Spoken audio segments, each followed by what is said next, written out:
Salam əziz komanda. Bugün çox vacib bir mövzuya toxunacağıq. Səyahət sığortası. Amma quru qaydalardan danışmayacağıq, yox. Əsas məsələ bu məhsulu necə peşəkar satmaqdır. Yəni müştəriyə təkcə bir sənəd yox, əsl arxayınlıq, əsl dinclik satmağın yollarını öyrənəcəyik. Bu təlimin sonunda inanıram ki, hər birinizin satışları da, müştəri məmnuniyyəti də bir başqa səviyyəyə qalxacaq. Hə, gəlin heç vaxt itirmədən başlayaq. Bax bu rəqəm, 10.000 avro. Gözünüzə böyük göründü, hə? Yox, bu maşın pulu deyil. Bu, Avropada sadəcə bir qolun sınmasının təxmini xərcidir. Bəli, sadəcə bir sınıq. İndi bir anlıq fikirləşin. Müştərinizin o viza üçün bəsdir deyib aldığı ən ucuz sığorta, bax bu 10.000 avronu ödəyə biləcək gücdədirmi? Bax, bütün məsələ elə bu sualın cavabındadır. Okey, bugünkü planımız çox aydındır. Əvvəlcə bu sığortanın əslində nə qədər vacib olduğundan danışacağıq. Sonra əsas təminatlara, yəni bizim satış alətlərimizə baxacağıq. Assistance'ın rolunu xüsusi vurğulayacağıq, bu çox vacibdir. Daha sonra xüsusi hallara, müştərilərin tez-tez etdiyi səhvlərə toxunub, sonda bütün bunların bizim reputasiyamızı necə qoruduğu ilə yekunlaşdıracağıq. Belə, hazırsınızsa başlayaq. Deməli, birinci bölməmiz. Bu, niyə vacibdir? Gəlin açığı danışaq. Hamımız bilirik ki, müştərilərin çoxu bu sığortaya necə baxır. Səfirlik üçün bir kağız ver, vəssalam. Bizim işimizsə, bax bu düşüncəni dəyişməkdir. Onlara anlatmalıyıq ki, bu sadəcə bir kağız deyil. Bu, xaricdə başlarına bir iş gələndə onların maliyyə təhlükəsizlik kəməridir. Yaxşı, gəlin baxaq qaydalarımız nə deyir. Rəsmi dildə desək, bu müqavilə müştərini xaricdə qəfil xəstəlik və ya bədbəxt hadisə zamanı maliyyə etkisindən qoruyur. Kifayət qədər rəsmidir, elə deyilmi? Amma gəlin bunu müştərinin başa düşəcəyi dilə çevirək. Bu nə deməkdir? Bu o deməkdir ki, əziz müştəri, get, səyahətinin dadını çıxar. Əgər nəsə olsa, xəstələnsən, yıxılsan, narahat olma. Sənin sağlamlığın da, pulun da bizim qorumamız altındadır. Bax biz məhz bu arxayınlığı satırıq. İndi isə gəldi çox vacib bir məqama. Bəzən ən yaxşı satış nəyin daxil olmadığını deməkdir. Niyə? Çünki bu sizi gələcəkdəki "ax mənə deməmişdiniz" söhbətindən xilas edir. Baxın, qaydalarımızın 6-cı maddəsi açıq-aydın deyir. Spirtli içki və ya narkotik təsiri altında baş verən hadisələr ödənilmir. Hərbi münaqişələr, terror aktları istisnadır və peşəkar idmanla məşğul olmaq bu da istisnadır. Bu bir neçə şeyi əvvəlcədən demək sizin peşəkarlığınızı göstərir və gələcəkdə hər kəsi baş ağrısından qurtarır. Yaxşı, indi keçirik ikinci bölməyə, əsas təminatlar. Bax, bura sizin satış zamanı əsas gücünüz, əsas argumentlərinizdir. İndi biz bu təminatlara sadəcə bir siyahı kimi baxmayacağıq. Gəlin hər birini söküb baxaq ki, müştəri üçün bu əslində nə anlama gəlir və siz bunu satışda necə güclü bir alətə çevirə bilərsiniz. Tibbi qorumamızın, belə deyək, 4 təməl daşı var. Birincisi, çox sadə, həkim və xəstəxana xərcləri. İstər stasionar, istər ambulator, fərqi yoxdur. İkincisi, tibbi evakuasiya. Təsəvvür edin, müştəri olduğu yerdəki xəstəxana yetərli deyil, onu təcili daha yaxşı bir klinikaya aparmaq lazımdır. Bax, bu odur. Üçüncüsü, tibbi repatriasiya. Yəni, vəziyyəti imkan verirsə, onu Azərbaycana, öz evinə gətirmək. Və dördüncüsü, ən həssas məqam, nəşrin repatriasiyası, yəni ən pis halda cənazənin vətənə gətirilməsi xərcləri. Baxın, 8-ci maddədəki bu 4 bəndin hər biri tək başına bir ailəni 10 minlərlə avroluq bir maliyyə fəlakətindən qoruya bilər. Hə, gəldik baqaj məsələsinə. Bu, həmişə ən çox qarışıqlıq yaradan mövzudur. Gəlin bir dəfəlik aydınlaşdıraq. Hansı hallarda ödəyirik? Əgər baqaj oğurlansa, yanğın, təbii fəlakət nəticəsində məhv olsa və ya ən çox rast gəlinən hal aviaşirkət baqajı itirsə. Amma burada bir böyük amma var. Əlində aviaşirkətdən, polisdən rəsmi sənəd bir akt olmalıdır. Sənədsiz heç bir ödəniş mümkün deyil.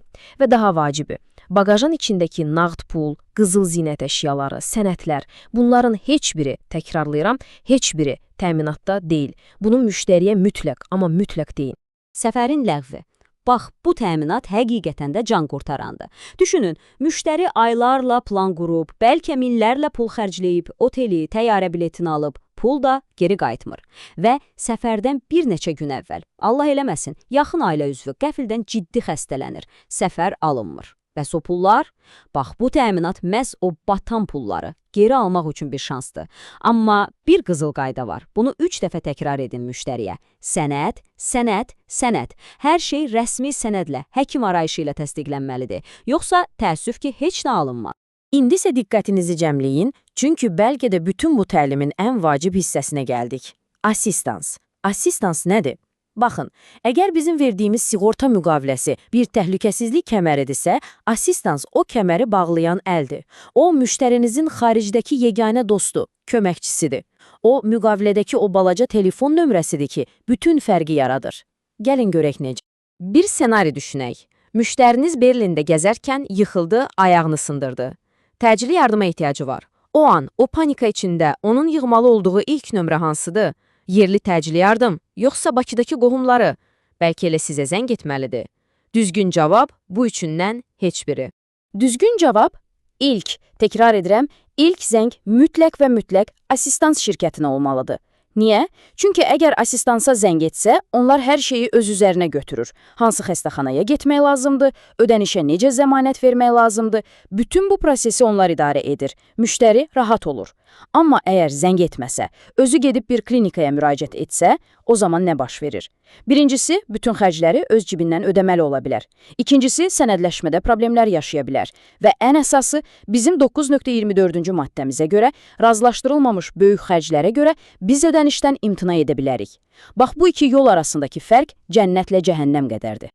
Bəs bizim bu güvəndiyimiz, müştərilərimizə əmanət etdiyimiz partnyor kimdir? Bu, Remed Assistance şirkətidir. Atəşgah sığortanın bütün dünyadakı gözü və qulağıdır. Bu o deməkdir ki, müştərimiz istər Peru'da olsun, istərsə də Yaponiyada 24-ün 7-yə onunla öz dilində danışan, ona kömək edən peşəkar bir komanda var. Bu, bizim sizi tək qoymayacaq sözümüzün əməldəki isbatıdır. Keçirik 4-cü bölməyə, xüsusi hallar. Bax, bura sizin biraz detektivlik etməli olduğunuz yerdir.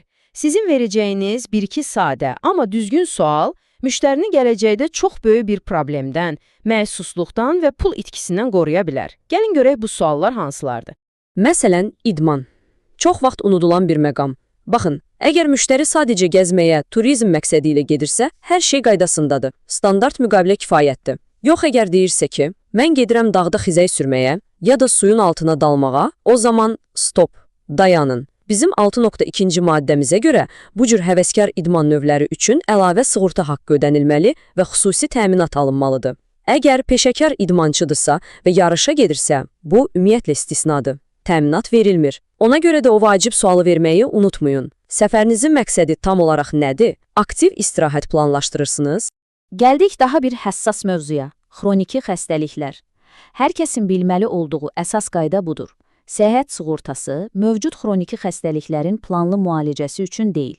Yəni, gedim xaricdə təzyiqimi yoxlatdırım kimi hallar ödənilmir. Amma bir amma var. Bizim 9.1-ci maddəmizdə bir istisna nəzərdə tutulub.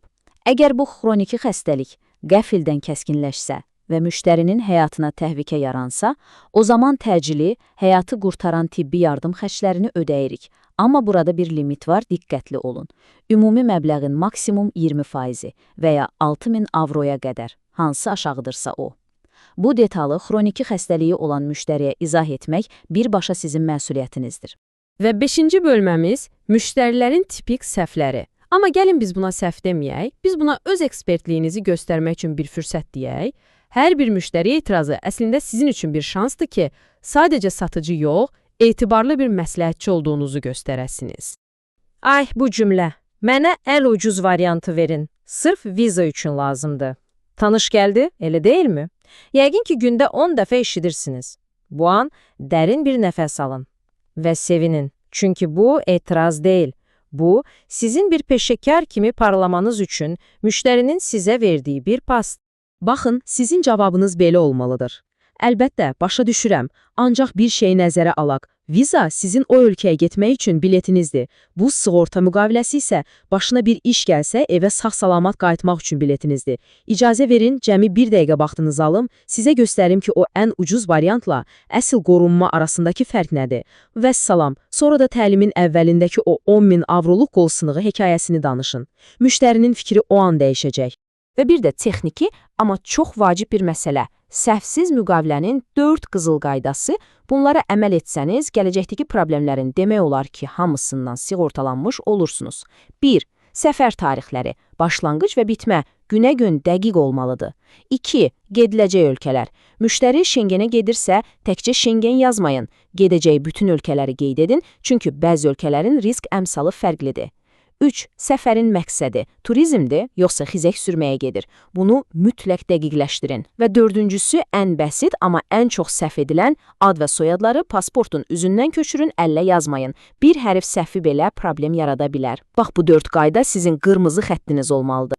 Və beləliklə, gəldik yekuna. Bütün bu qaydaları, təminatları, texniki detalları bir anlıq kənara qoyaq. Ən sonda hər şey bir məsələyə gəlib çıxır. Reputasiya. Sizin bir peşəkar kimi reputasiyanız və bizim atəşgah sığorta olaraq reputasiyamız. Çünki biz sadəcə sığorta müqaviləsi satmırıq. Biz etibar satırıq. Yadda saxlayın, düzgün, vicdanla izah edilərək satılan hər bir səyahət sığortası müqaviləsi əslində 3 tərəfi qoruyur. Birincisi və ən vacibi, müştərini gözlənilməz bəladan qoruyur. İkincisi, sizi bir mütəxəssis kimi gələcək narazılıqdan, haqsız ittihamdan qoruyur. Və üçüncüsü, hamımızın evi olan atəşgah sığortanın adını, imicini qoruyur. Sizin atdığınız hər bir imza əslində bizim ümumi keyfiyyət zəmanətimizdir. Və bitirmədən öncə son bir sual. Amma bu sualı mən sizə yox, siz özünüzə verin. Bu təlimdən sonra növbəti müştəriniz qapıdan içəri girəndə siz ona nə satacaqsınız? Bir neçə avroluq bir kağız parçası? Yoxsa minlərlə avroluq problemi həll edəcək əsl bir arxayınlıq? Seçim sizindir və mən inanıram ki, hər biriniz doğru seçim edəcəksiniz. Diqqətiniz üçün çox sağ olun, dəyərli komanda. Ümid edirəm ki, faydalı oldu. Hər birinizə bol bərəkətli və uğurlu satışlar arzulayıram. Uğurlar.